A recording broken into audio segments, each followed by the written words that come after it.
Hello दोस्तों, GK open express YouTube channel में आपका स्वागत है। आज हम बिहार एसएससी का रुक्मणी प्रकाशन का वॉल्यूम 2 लेकर के आया हूं, जो द्वितीय इंटर स्तरीय संयुक्त प्रतियोगिता परीक्षा 2023 और 24 का टेस्ट सीरीज जो कि है और 20 सेट इसमें दिया गया है।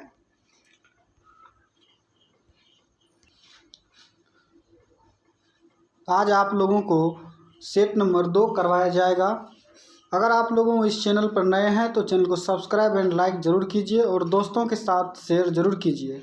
अगर आपको वीडियो अच्छा लगा हो तो कमेंट में अपना सुझाव ज़रूर दीजिएगा। चलिए पहला क्वेश्चन की ओर चलते हैं, जो कि पहला क्वेश्चन इस प्रकार है कि निम्नलिखित में से किसने 1858 ईस्वी में झांसी के किले की घेराबंदी की थी। क्वेश्चन है कि निम्नलिखित में से किसने 1858 ईस्वी में झांसी के किले की घेराबंदी की थी। तो इसका सही आंसर हो जाएगा ऑप्शन नंबर ए, हीरोज ने किया था। अगर झांसी की बात करें तो झांसी से जो कि रानी लक्ष्मीबाई थे, और अगर लखनऊ से बात करें तो लखनऊ से अंग्रेज की तरफ से कैंपवेल थे। अगर जनरल डायर की बात करें तो जनरल डायर जो कि जलियांवाला बाग 13 अप्रैल 1919 ईस्वी को जो कि हुआ था, उसमें जनरल डायर ने गोली चलाने का आदेश दिया था। और एओ ह्यूम की बात करें तो एओ ह्यूम भारतीय राष्ट्रीय कांग्रेस की स्थापना में बहुत महत्वपूर्ण अनुदान दिया था।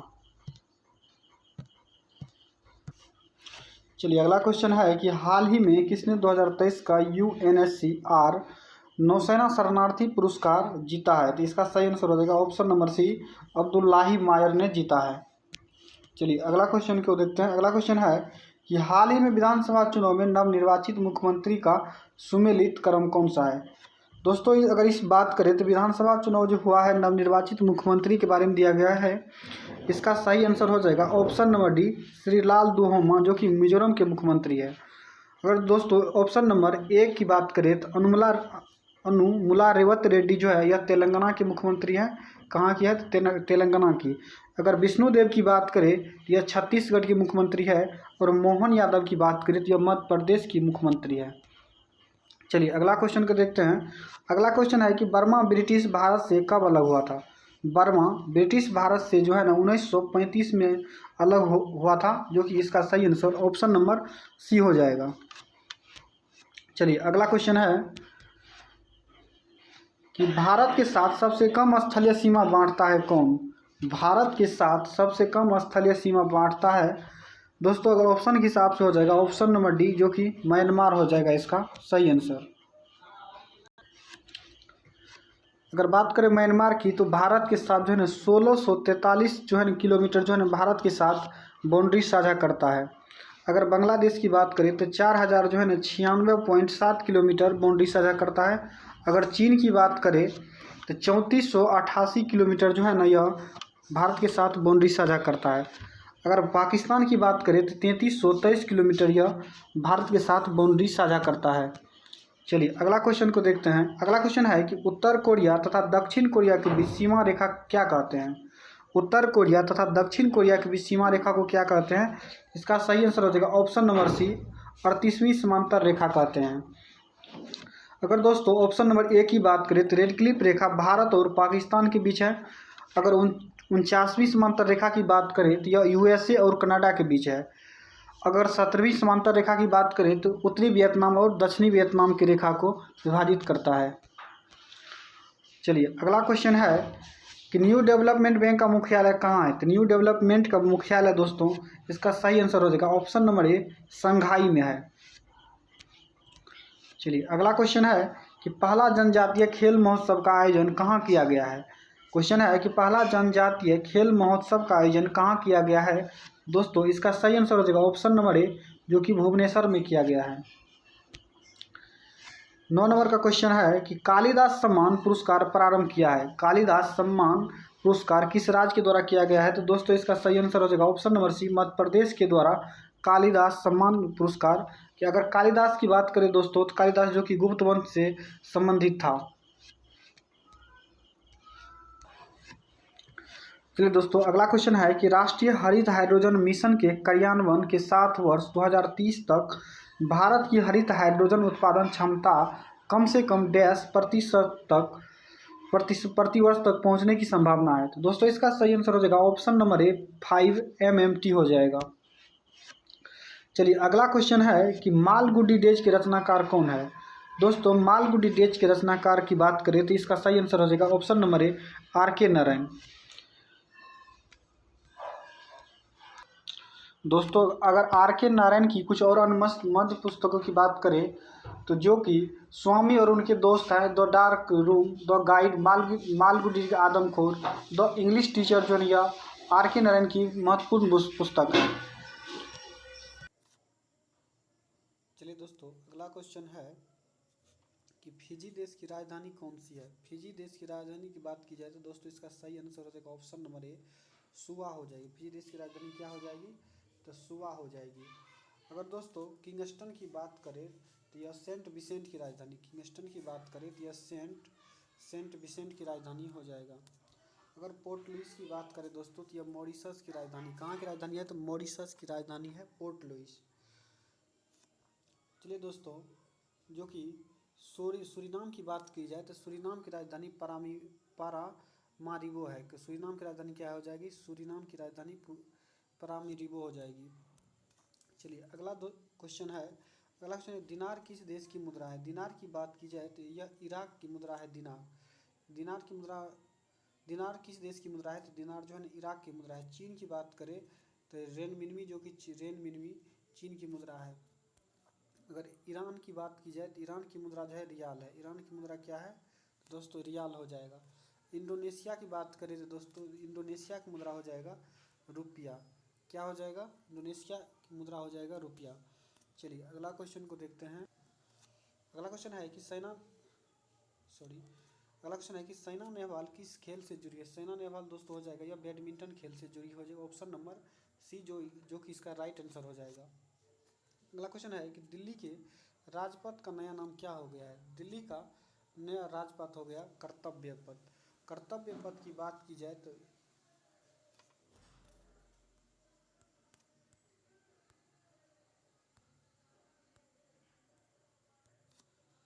कर्तव्य पथ की बात की जाए तो किंग्सवे का नाम बदलकर कर्तव्य पथ की बात की जाए तो जो कि अगर राजपथ का नाम जो कब पड़ा था तो 1955 ईस्वी में किंग्सवे का नाम बदलकर जो है ना जो कि राजपथ रखा गया था। चलिए अगला क्वेश्चन है कि 20वें एशियाई खेल 2026 का कहाँ आयोजन होने वाला है। 20वें एशियाई खेल 2026 कहाँ आयोजन होने वाला है। यह दोस्तों जापान में आयोजन होगा। 2023 की बात करें 19वें एशियाई खेल की जो कि हांगझो चीन में हुआ था। 19वें एशियाई खेल कहाँ हुआ था तो हांगझो चीन में हुआ था। कहाँ हुआ था तो हांगझो चीन में हुआ था। अगर दोस्तों अगर पहली एशियाई खेल की बात करें तो पहली एशियाई खेल की बात करें तो 1951 ईस्वी में दिल्ली में हुआ था। तो कहाँ हुआ था तो जो कि दिल्ली में हुआ था। कहाँ हुआ था तो दोस्तों पहली एशियाई खेल जो कि दिल्ली में हुआ था। चलिए 32 का क्वेश्चन होगा, मॉर्स रोवर संचालित करने वाली पहली भारतीय बन गए हैं। मॉर्स रोवर संचालित करने वाली पहली महिला कौन बन गई है तो इसका सही आंसर ऑप्शन नंबर ए अक्षता कृष्ण मूर्ति हो जाएगा। कौन हो जाएगा, अक्षता कृष्ण मूर्ति हो जाएगा इसका सही आंसर।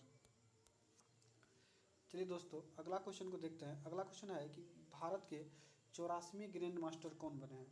भारत के 84वें ग्रैंड मास्टर की बात करें तो यह अनमोल रमेश बाबू बने हैं। कौन बने हैं, इसका सही आंसर ऑप्शन नंबर ए अनमोल रमेश बाबू बने हैं। अगर दोस्तों 82वीं की बात करें तो 82वीं जो है ना 82वें ग्रैंड मास्टर कुपला परनीत बने हैं। कौन बने हैं तो कुपला परनीत जो है ना कुपला परनीत यह 82 में है। तो कौन है तो 82 में है। अगर दोस्तों 81वीं की बात करें तो श्याम दास जो है ना श्याम दास 81वें नंबर की ग्रैंड मास्टर है। और दोस्तों अगर आदित्य सेन सामंत की बात करें तो यह 83वें नंबर की 83वें नंबर के ग्रैंड मास्टर है। दोस्तों इसको याद रखिएगा। चलिए अगला क्वेश्चन है कि भारतीय उपमहाद्वीप का 7वां सबसे पुराना विश्वविद्यालय पटना विश्वविद्यालय कब स्थापित हुआ था। इसका दोस्तों सही आंसर हो जाएगा ऑप्शन नंबर डी 1917 में। अगर दोस्तों 1886 की बात करें तो 1886 ईस्वी में जो कि कांग्रेस का अध्यक्ष दादा भाई नौरोजी को बनाया गया और 1912 ईस्वी में पश्चिम बंगाल से भारत जो कि आज़ाद हुआ। चलिए अगला क्वेश्चन को देखते हैं। अगला क्वेश्चन है कि अंतर्राष्ट्रीय योग दिवस कब मनाया गया। अंतर्राष्ट्रीय योग दिवस कब मनाया जाता है? तो दोस्तों इसका सही आंसर ऑप्शन नंबर सी, जो कि 21 जून हो जाएगा। क्या हो जाएगा? 21 जून को हो जाएगा। 21 मार्च की बात करें दोस्तों, तो 21 मार्च को जो है ना विश्व संगीत दिवस मनाया जाता है सॉरी विश्व वानिकी दिवस मनाया जाता है। कब? विश्व वानिकी दिवस, 21 मार्च को विश्व वानिकी दिवस मनाया जाता है। विश्व वानिकी दिवस मनाया जाता है। अगर 21 मई की बात करें तो 21 मई को आतंकवाद विरोधी दिवस, 21 मई को आतंकवाद विरोधी दिवस मनाया जाता है। क्या मनाया जाता है? 21 मई को आतंकवाद विरोधी दिवस मनाया जाता है। अगर 25 दिसंबर की बात करें तो 25 दिसंबर को राष्ट्रीय सुशासन दिवस मनाया जाता है। तो क्या मनाया जाता है? तो राष्ट्रीय सुशासन दिवस मनाया जाता है। 25 दिसंबर को दोस्तों राष्ट्रीय सुशासन दिवस मनाया जाता है। चलिए अगला क्वेश्चन है कि जलियांवाला बाग कहाँ पर है? जलियांवाला बाग दोस्तों जो कि अमृतसर में है। कहाँ है? ऑप्शन नंबर सी, अमृतसर में हो जाएगा। चलिए अगला क्वेश्चन है कि कुचिपुड़ी किस प्रदेश की शास्त्रीय नृत्य है? कुचिपुड़ी किस प्रदेश की शास्त्रीय नृत्य है? इसका सही आंसर हो जाएगा ऑप्शन नंबर सी, आंध्र प्रदेश का जो कि शास्त्रीय नृत्य है। अगर तमिलनाडु की बात करें तो तमिलनाडु की भरतनाट्यम जो है ना, भरतनाट्यम जो है तमिलनाडु की शास्त्रीय नृत्य है। चलिए अगला क्वेश्चन है कि 38 नंबर का, जो कि जल्लीकट्टू सांडों की लड़ाई किस राज्य से संबंधित है? जल्लीकट्टू सांडों की लड़ाई किस राज्य से संबंधित है?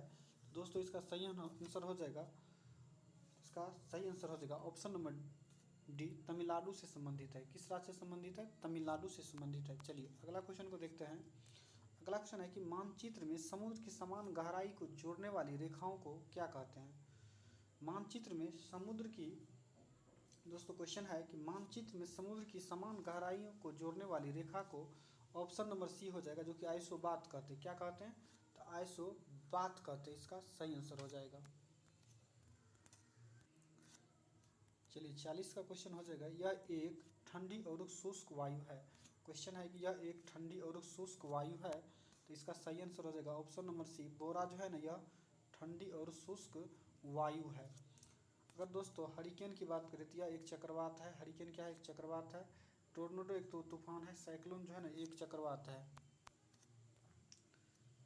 चलिए अगला क्वेश्चन है कि उत्तरी गोलार्ध में ग्रीष्मकालीन संक्रांति के महीने में होती है। उत्तरी गोलार्ध में ग्रीष्मकालीन संक्रांति किस महीने में होती है? तो इसका दोस्तों सही आंसर होगा ऑप्शन नंबर ए, 21 जून को होती है। अगर दोस्तों 21 जून की बात करें तो कर्क रेखा पर 23.5 डिग्री उत्तरी अक्षांश पर लंबवत चमकता है, जिसके कर्क संक्रांति या ग्रीष्म संक्रांति कहा जाता है, जो कि इसका सही आंसर हो जाएगा ऑप्शन नंबर ए, 21 जून। चलिए अगला क्वेश्चन है कि दिल्ली सल्तनत काल में तबकात नासरी की रचना किसने की थी? दिल्ली सल्तनत की काल में तबकात नासरी की रचना किसने किया था? तो दोस्तों इसका सही आंसर हो जाएगा ऑप्शन नंबर ए, मिनहाज उल सिराज। कौन हो जाएगा? मिनहाज उल सिराज होगा इसका सही आंसर। अगर दोस्तों अमीर खुसरो की बात करें तो अमीर खुसरो का जन्म जो कि यूपी में हुआ था, और इसका जन्म 1253 ईस्वी के पटियाली में हुआ था। कहाँ हुआ था? तो पटियाली में हुआ था अमीर खुसरो का जन्म। चलिए अगला क्वेश्चन है, अंग्रेजों ने बहादुर शाह द्वितीय को देश से निकाल कर कहाँ भेजा गया? क्वेश्चन है कि अंग्रेजों ने बहादुर शाह द्वितीय को देश से निकाल कर कहाँ भेजा गया? तो इसको रंगून भेजा गया था। कहाँ भेजा गया? तो रंगून। इसका जो कि सही आंसर दोस्तों ऑप्शन नंबर ए हो जाएगा, जो कि रंगून में अंतिम मुगल बादशाह बहादुर शाह जफर की 1862 ईस्वी में दोस्तों इसकी मृत्यु हो गया था, जो कि जफरनामा के नाम से यह कविता लिखा करता क्या लिखता था? कविता या शायरी लिखा करता था बहादुर शाह जफर। चलिए अगला क्वेश्चन है कि भारतीय आधिकारिक गोपनीयता अधिनियम कब पारित किया गया था? भारतीय आधिकारिक गोपनीयता अधिनियम कब पारित किया गया था? तो इसका सही आंसर हो जाएगा ऑप्शन नंबर बी, 1904 ईस्वी में। कब किया गया था? तो ऑप्शन नंबर बी, 1904 में। चलिए अगला क्वेश्चन है कि तमिल प्रसिद्ध महाकाव्य मणिमेखले की रचना किसने की थी? प्रसिद्ध तमिल महाकाव्य मणिमेखले की रचना किसने की थी? दोस्तों इसका सही आंसर ऑप्शन नंबर सी, सतनार ने किया था। कौन हो जाएगा? ऑप्शन नंबर सी, इसका सतनार ने किया था।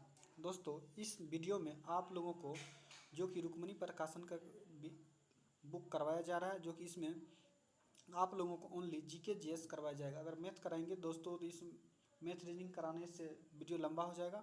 इसमें आपको जो कि जीके और साइंस का क्वेश्चन देखने को मिलेगा।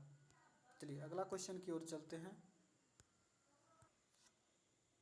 चलिए अगला क्वेश्चन हो जाएगा, किसने कहा था कि भारत की एकमात्र आशा उसकी जनता से है? किसने कहा था कि भारत की एकमात्र आशा उसकी जनता से है?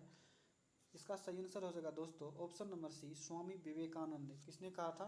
तो स्वामी विवेकानंद हो जाएगा, जो कि सही आंसर हो जाएगा। अरविंद घोष का कांग्रेस के प्रति मत था, जो कांग्रेस के लोग जो है ना पद के भूखे होते हैं। अगर बाल गंगाधर तिलक की बात करें तो बाल गंगाधर तिलक ने कहा था, यदि हम साल में एक बार मेढक की तरह टरटराते हैं तो हमें प्रयासों में सफलता नहीं मिलेगी। यह कथन बाल गंगाधर तिलक ने दिया था। चलिए अगला क्वेश्चन है कि सबसे अधिक प्याज उत्पादन करने वाला राज्य कौन सा है? सबसे अधिक प्याज उत्पादन करने वाला राज्य कौन सा हो जाएगा? जो कि महाराष्ट्र हो जाएगा। सबसे अधिक प्याज उत्पादन करने वाला राज्य कौन सा हो जाएगा? ऑप्शन नंबर सी, महाराष्ट्र हो जाएगा।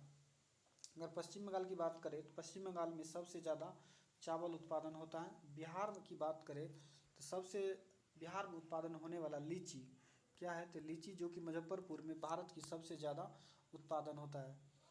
अगर उत्तर प्रदेश की बात करें दोस्तों तो उत्तर प्रदेश में सबसे ज़्यादा गेहूं उत्पादन होता है।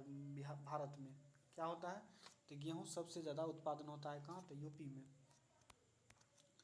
चलिए अगला क्वेश्चन है कि निम्नलिखित में से कौन सी भारत सबसे बड़ी कृत्रिम ताजे पानी की झील है? निम्नलिखित में से कौन सी भारत की सबसे बड़ी कृत्रिम ताजे पानी की झील है? तो दोस्तों देखिए इसके ऑप्शन के हिसाब से हो जाएगा ऑप्शन नंबर बी, शिवाजी सागर झील। क्या हो जाएगा? शिवाजी सागर झील। कोलेरी झील की बात करें दोस्तों यह कर्नाटक में है। कोडई कनाल की बात करें दोस्तों नैनीताल जो कि उत्तराखंड में झील है। चलिए अगला क्वेश्चन को देखते हैं। अगला क्वेश्चन, प्रथम लोकसभा के स्पीकर कौन थे? प्रथम लोकसभा के स्पीकर की बात करें दोस्तों इसका ऑप्शन नंबर ए हो जाएगा, गणेश वासुदेव मावलंकर। कौन हो जाएगा? Option number A, Ganesh Vasudev Mavalankar हो जाएगा इसका जो कि सही आंसर। अगर दोस्तों बात करें भारत के दो स्पीकर ऐसे हुए गणेश वासुदेव मावलंकर और एमजी बालयोगी, जिनका पद रहते हुए मृत्यु हो गया था। एमजी बालयोगी और गणेश वासुदेव मावलंकर की मृत्यु जो है दोस्तों जो कि पद पर रहते हुए इसका मृत्यु हो गया था। अगला क्वेश्चन है कि निम्नलिखित में से किस राज्य में विधानमंडल के ऊपरी सदन या विधान परिषद नहीं है? अगर दोस्तों विधान परिषद की बात करें तो विधान परिषद दोस्तों 6 राज्य में है। तो इसमें जो कि सही आंसर हो जाएगा ऑप्शन नंबर सी, जो कि ऑप्शन नंबर सी हो जाएगा इसका जो कि सही आंसर इसमें नहीं है। चलिए अगला क्वेश्चन को देखते हैं। अगला क्वेश्चन है कि बिहार में लोकसभा की 40 सीटें हैं तो राज्यसभा की कितनी सीट हैं?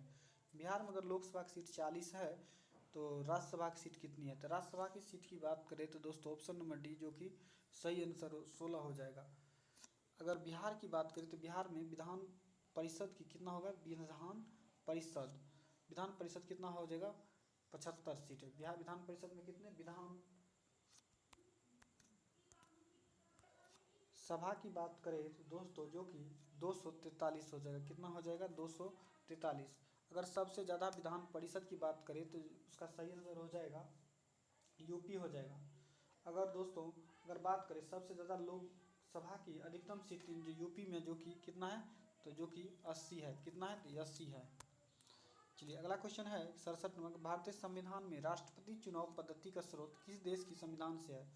भारतीय संविधान में राष्ट्रपति चुनाव पद्धति का स्रोत किस देश के संविधान से लिया गया है? तो इसका सही आंसर हो जाएगा ऑप्शन नंबर सी, आयरलैंड के संविधान से लिया गया है। किस देश के संविधान से लिया गया है दोस्तों? तो जो कि इसका सही answer option number C, Ireland हो जाएगा। अगर जर्मनी के संविधान से बात करें दोस्तों तो जर्मनी के संविधान से जो है राष्ट्रपति में जो आपातकाल के दौरान जो राष्ट्रपति के मौलिक अधिकार का शक्तियाँ जो है ना यह जर्मनी के संविधान से लिया गया है। तो इंग्लैंड में संसदीय शासन व्यवस्था की बात करें तो इंग्लैंड से लिया गया है। अगर जापान की बात करें तो जापान के द्वारा जो संविधान लिया है कानून के द्वारा स्थापित प्रक्रिया किससे लिया गया है? तो जापान के संविधान से लिया गया है। चलिए अगला क्वेश्चन है कि शिमला समझौते पर हस्ताक्षर किसने किया था? तो शिमला समझौता की बात करें तो शिमला समझौता जो 1972 ईस्वी में हुआ था। कब हुआ था? तो 1972 ईस्वी में हुआ था। तो भारत और पाकिस्तान के बीच हुआ था। ऑप्शन नंबर सी इसका सही आंसर हो जाएगा। अगला क्वेश्चन है कि चीनी साम्यवादी गणतंत्र का प्रथम अध्यक्ष कौन था। चीनी साम्यवादी गणतंत्र का प्रथम अध्यक्ष कौन हो जाएगा। ऑप्शन नंबर बी माओ त्से तुंग हो जाएगा। कौन हो जाएगा। माओ त्से तुंग हो जाएगा। चलिए अगला क्वेश्चन है कि कंबोडिया राजधानी का नाम क्या है। कंबोडिया राजधानी का नाम क्या आता है। तो इसका सही आंसर ऑप्शन नंबर बी नोम पने हो जाएगा इसका सही आंसर। अगर दिल्ली बात के पूर्वी तिमोर की राजधानी क्या हो जाएगा। दिल्ली हो जाएगा इसका सही आंसर। साइप्रस की बात करें तो साइप्रस की राजधानी कौन हो जाएगा दोस्तों। सॉरी दोस्तों, साइप्रस की बात करें तो साइप्रस की राजधानी क्या हो जाएगा। निकोसिया हो जाएगा, जो कि सही आंसर हो जाएगा दोस्तों इसका। चलिए अगला क्वेश्चन की ओर चलते हैं। अगला क्वेश्चन है खासी भाषा किससे सम्मिलित है। खासी भाषा किससे संबंधित है। तो इसका सही आंसर हो जाएगा option number B austro asiatic उपकुल की मन खामेर शाखा। क्या हो जाएगा। ऑस्ट्रो एशियाटिक उपकुल की मानखेर शाखा इसका सही आंसर हो जाएगा। चलिए अगला क्वेश्चन है कि त्रिस्तरीय पंचायती राज व्यवस्था 73वें संविधान संशोधन अधिनियम 1992 के द्वारा उस राज्य के लिए प्रस्तावित किया गया जिसकी जनसंख्या निम्न में से कम नहीं थी। कितना कम नहीं थी। तो जो कि इसका सही आंसर हो जाएगा ऑप्शन नंबर सी 20 लाख। कितना हो जाएगा। Option number C 20 lakh.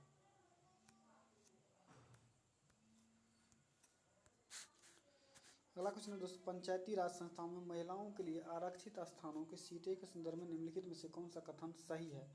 तो इसका सही आंसर जो कि बात करें तो ऑप्शन नंबर ए हो जाएगा, जिसमें दिया गया है कि इसका प्रावधान संविधान का अनुच्छेद 243 के डी के 3 में दिया गया है। किसमें दिया गया, जो कि इसका सही आंसर हो जाएगा ऑप्शन नंबर ए। अगला क्वेश्चन है कि बिहार में चल रहे प्रमुख सामाजिक कल्याण योजनाओं में दिए गए राशि में कौन सा सम्मिलित है। तो इसका सही आंसर हो जाएगा ऑप्शन नंबर डी बिहार के शताब्दी एड्स कल्याण योजना में, जो कि कितना है तो 1500। कितना राशि है तो 1500। दोस्तों वीडियो लंबा होने के कारण जो कि आप लोगों को जल्दी जल्दी करवाया जा रहा है, इसमें जीके और साइंस के क्वेश्चन आप लोगों को करवाया जाएगा। मैथ की क्वेश्चन आपको अगला वीडियो में जरूर करवाया जाएगा। अगला क्वेश्चन है कि निम्नलिखित में से कौन सा भारत की सतत विकास के लक्ष्यों का क्रियान्वयन के लिए एक नोडल संस्था है। इसका सही आंसर हो जाएगा ऑप्शन नंबर सी, जो कि नीति आयोग। नीति आयोग की बात करती है, जो कि योजना आयोग के स्थान पर नीति आयोग लाया गया 1 जनवरी 2015 को इसका जो कि स्थापना हुआ। चलिए अगला क्वेश्चन की ओर चलते हैं। इधर दोस्त मैथ दिया गया है, मैथ रीजनिंग देखते हैं जीके आगे। चलिए अगला क्वेश्चन है किस पंचवर्षीय योजना के अंतर्गत समाज के समाजवादी ढांचे की स्थापना की संकल्प लिया गया था। किस पंचवर्षीय योजना के अंतर्गत समाज की समाजवादी ढांचे की स्थापना का संकल्प लिया गया था। तो इसका सही आंसर हो जाएगा ऑप्शन नंबर बी द्वितीय पंचवर्षीय योजना। द्वितीय पंचवर्षीय जो कि 1956 से 1961 तक चला था। पहला बात करें तो 1951 से जो कि 56 तक चला था।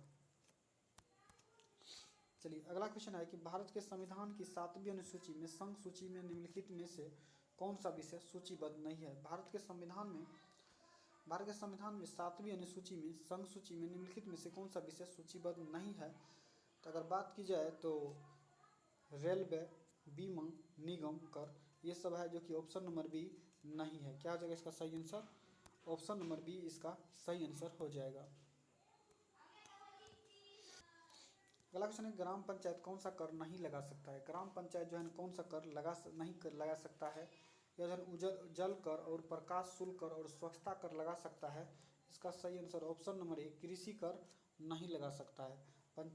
ग्राम पंचायत में कृषि कर नहीं लगाया जा सकता है पंचायत के द्वारा। चलिए अगला क्वेश्चन है कि घरेलू शेयर बाजारों के BSE के शेयर सूचकांक के सेक्सेंस कहा जाता है। नेशनल स्टॉक एक्सचेंज के सूचकांक को क्या कहा जाता है। इसका सही आंसर हो जाएगा ऑप्शन नंबर बी निफ्टी कहा जाता है। क्या कहा जाता है तो निफ्टी बात कहा जाता है। चलिए अगला क्वेश्चन को देखते हैं। चलिए अगला क्वेश्चन है कि निम्नलिखित में से किस समिति की संस्तुतियों के आधार पर भारत में गरीबी रेखा का आकलन किया जाता है। क्वेश्चन है 95 का निम्नलिखित में किस समिति के संस्तुतियों के आधार पर गरीबी रेखा का आकलन किया जाता है। तो इसका सही आंसर हो जाएगा लकड़वाला समिति। लकड़वाला समिति जो आया था तो 1989 में आया था। कब आया था तो 1989 में आया था। चलिए अगला क्वेश्चन है CaCO3 है, इसका जो कि रिएक्शन करवाया गया प्लस CO2G का उपरोक्त अभिक्रिया को साम्यावस्था पर बंद पात्र में करने वाला CaCO3 को डालने पर CO2 की साम्य सांद्रता पर क्या परिवर्तन आएगा? इसका सही आंसर हो जाएगा ऑप्शन नंबर सी, जो कि कोई परिवर्तन नहीं होगा। क्या हो जाएगा इसका? कोई परिवर्तन नहीं होगा।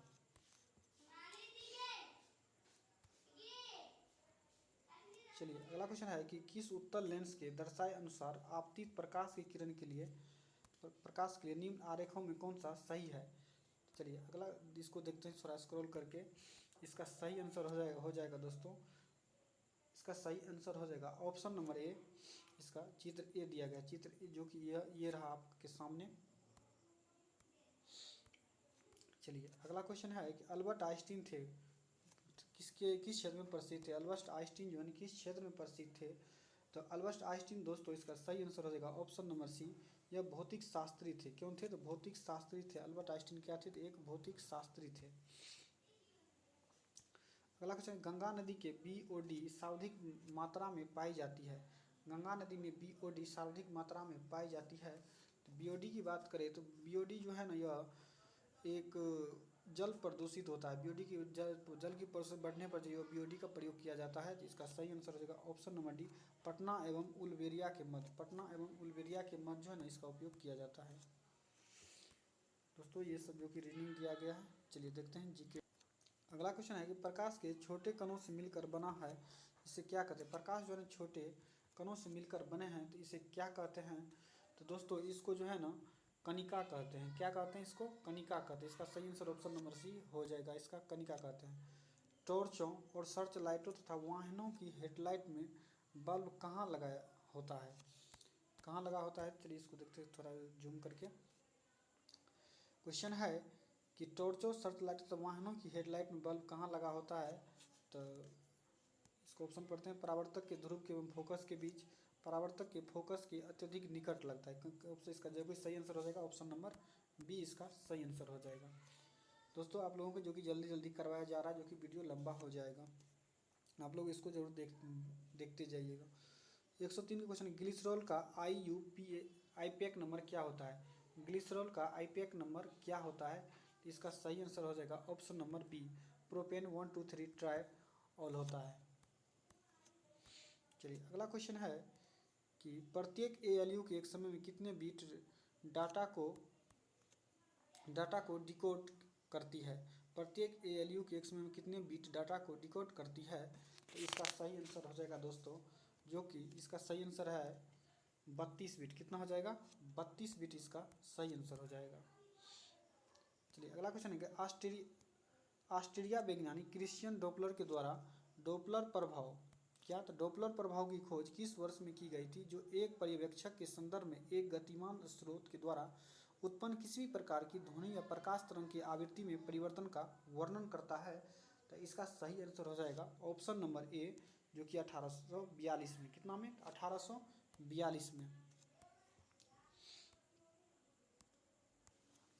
चलिए अगला क्वेश्चन है कि DNA संश्लेषण तथा हिस्टोन कोशाचक्र के किस प्रावस्था में बनते हैं?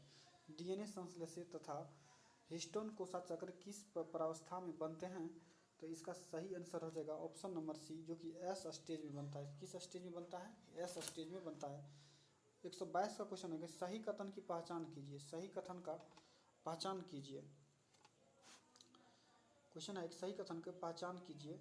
इसका सही आंसर ऑप्शन नंबर सी हो जाएगा। तार की प्रतिरोध तार की लंबाई और अनुप्रस्थ काट पर निर्भर करता है। तार के प्रतिरोध तथा तार की लंबाई और अनुप्रस्थ काट पर निर्भर करता है। चलिए अगला क्वेश्चन, निम्नलिखित गैसों के अनेक सूत्रों का मिलान करें। निम्नलिखित गैसों के और उनके सूत्रों को मिलान करें। तो मीथेन की बात करें तो मीथेन का सूत्र हो जाएगा CH4। मीथेन का हो जाएगा CH4, जो कि सही है। एथेन का हो जाएगा C2H6। एथेन का हो जाएगा C2H6 होगा, C2H6। बी का हो जाएगा क्या? C2H6। बी का ए का हो जाएगा एक, बी का हो जाएगा C2H6, बी का 4। और प्रोपेन की बात करें तो प्रोपेन का हो जाएगा सूत्र C3H8। प्रोपेन का C3H8। प्रोपेन का हो जाएगा C का 2। और ब्यूटेन की बात करें तो ब्यूटेन का C4H10 होगा, C4H10। डी का हो जाएगा सी। दोस्तों इसको मिला लीजिएगा आप लोग, जो कि इस प्रकार होगा आपका। किस प्रकार होगा? तो इस प्रकार होगा। चलिए अगला क्वेश्चन है कि निम्नलिखित में से किस विटामिन की कमी से बच्चों में सूखा रोग होता है? निम्नलिखित में से किस विटामिन की कमी से बच्चों में सूखा रोग होता है? तो ऑप्शन नंबर इसका डी हो जाएगा, विटामिन डी के कारण। अगर विटामिन सी की बात करें तो स्कर्वी की रोग होता है। विटामिन ए की बात करें तो विटामिन ए से रतौंधी होता है। और विटामिन ए ई की बात करें तो इससे बांझपन की समस्या होती है। चलिए अगला क्वेश्चन है कि निम्न में से कौन सी धातु हाइड्रोक्साइड सबसे कम क्षारीय है? निम्न में से कौन सा धातु हाइड्रोक्साइड सबसे कम क्षारीय है? इसका सही answer option number A MgOH हो जाएगा। ऑप्शन नंबर इसका सही ए हो जाएगा। चलिए अगला क्वेश्चन है कि निम्नलिखित में तत्वों का कौन सा समूह धात्विक गुणों के बढ़ते हुए क्रम में लिखा गया है? निम्नलिखित में से तत्वों का कौन सा समूह धात्विक गुणों के बढ़ते हुए क्रम में लिखा गया है? तो इसका सही आंसर हो जाएगा option number A beryllium, magnesium और। चलिए अगला क्वेश्चन है कि निम्नलिखित में से कौन सा कथन गलत है? कौन सा कथन गलत है? तो गलत की बात करें तो कैश का आकार आमतौर पर छोटा होता है, जो कि यह सही है। कैश मेमोरी का उन प्रोग्रामों को रखती है जिन्हें कम समय में चलाई जा सकती है। दोस्तों ये भी सही है। कैश मेमोरी मुख्य मेमोरी से तेज होती है, ये भी सही है। तो जो कि कैश मेमोरी डाटा के अस्थायी रूप से उपयोग करने के लिए संग्रह करती है, जो कि इसका ऑप्शन नंबर डी इसका सही आंसर हो जाएगा। चलिए अगला क्वेश्चन है कि पहला मानव निर्मित संश्लेषित रेशा कौन था? पहला मानव निर्मित रेशा कौन था? तो इसका सही answer option number B nylon हो जाएगा। चलिए अगला क्वेश्चन है कि मुक्त पतन का उदाहरण है। मुक्त पतन के उदाहरण की बात करें, आसमान त्वरण वाली गति, यह नहीं होगा। शून्य वेग वाली गति, यह नहीं है। अगर बात की जाए इसका सही आंसर एक समान वाले वेग वाली गति, यह भी नहीं होगा। एक समान त्वरण वाली गति, इसका सही आंसर हो जाएगा ऑप्शन नंबर डी। चलिए अगला क्वेश्चन को देखते हैं। अगला क्वेश्चन है कि प्रोटोजोआ किस रोग के रोग कारक है? प्रोटोजोआ किस रोग के रोग कारक है? प्रोटोजोआ है किस रोग के रोग कारक है? तो इसका सही आंसर हो जाएगा ऑप्शन नंबर बी मलेरिया के। कौन हो जाएगा? तो मलेरिया का हो जाएगा इसका सही आंसर। चलिए अगला क्वेश्चन है कि निम्न में से किस प्रतिशत प्रशीतक का उपयोग आजकल नहीं होता है? किस प्रशीतक का उपयोग आजकल नहीं होता है? इसका सही आंसर है option number C carbon dioxide का नहीं होता है। चलिए अगला क्वेश्चन है किन भूकंपीय तरंगों में अनुप्रस्थ विस्थापन शामिल होता है? किन भूकंपीय तरंगों में अनुप्रस्थ विस्थापन शामिल होता है? तो इसका सही answer option number E S तरंगे हो जाएगा। क्या हो जाएगा? एस तरंगे। चलिए अगला क्वेश्चन को देखते हैं। अगला क्वेश्चन है कि रक्त में डैश नामक एक तरल मैट्रिक्स होता है जिसमें लाल रक्त कणिकाएं, श्वेत रक्त कणिकाएं और प्लेटलेट्स तैरते रहते हैं। तो इसका सही आंसर हो जाएगा ऑप्शन नंबर बी प्लाज्मा। किसमें? तो प्लाज्मा में। चलिए अगला क्वेश्चन को देखते हैं। इंद्रधनुष एक प्रकृति परिघटना है जो डैश को दर्शाते हैं। क्वेश्चन है कि इंद्रधनुष एक प्राकृतिक परिघटना है जो किसको दर्शाती है? तो यह प्रकाश के वर्ण विक्षेपण को दर्शाती है। किसको दर्शाती है? प्रकाश के वर्ण विक्षेपण को दर्शाती है। चलिए अगला क्वेश्चन है कि शरीर के भांगिका और संतुलन के नियंत्रण होता है। शारीरिक के भांगिक और संतुलन का नियंत्रण कहाँ होता है? इसका सही आंसर ऑप्शन नंबर बी अनुमस्तिष्क के। कहाँ होता है? तो अनुमस्तिष्क से होता है।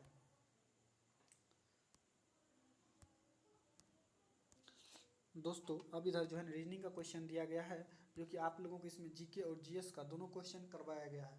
अगर दोस्तों आप लोगों को यह वीडियो अच्छा लगा हो तो चैनल को सब्सक्राइब एंड लाइक ज़रूर कीजिएगा और दोस्तों के साथ शेयर ज़रूर कीजिएगा। धन्यवाद।